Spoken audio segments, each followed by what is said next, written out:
अहिल्यानगरमध्ये भरधाव स्कूल बसचा अपघात तर एक जण ठार. शिर्डी बायपास रस्त्यावर अपघातांचे सत्र सुरूच आहे.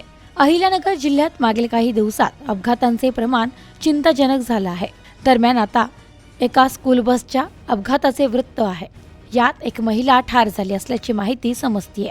राहता तालुक्यातील कोऱ्हाडे गावाजवळील वाकडी फाट्यावर शुक्रवारी सकाळी लुनागाडी व कोऱ्हाळे येथील श्री गणेश शैक्षणिक संकुलाच्या भरधाव वेगाने जाणाऱ्या स्कूल बसचा अपघात झालाय. या अपघातामध्ये वाळकी येथील वृद्ध महिला ठार झाली. नानूबाई तात्याबा पवार असे या महिलेचे नाव आहे.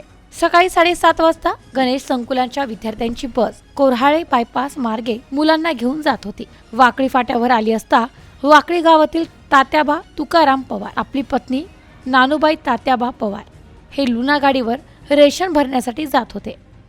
अचानकपणे समोरून जोरात येऊन धडक दिली असल्यामुळे हा अपघात घडला. तर अपघात होताच दोघांनाही श्री साईबाबा हॉस्पिटलमध्ये दाखल करण्यात आले, परंतु रुग्णालयात उपचारादरम्यान महिलेचा मृत्यू झाला. याविषयी राहता पोलीस ठाण्यात मयत महिलेचा मुलगा सकाराम तात्याबा पवार यांनी फिर्याद दिली. फिर्यादीवरून पोलीस ठाण्यात गुन्हा नोंदविण्यात आलाय. तर पुढील तपास पोलीस करीत आहेत. Bureau report, news today 24, Ahilyanagar.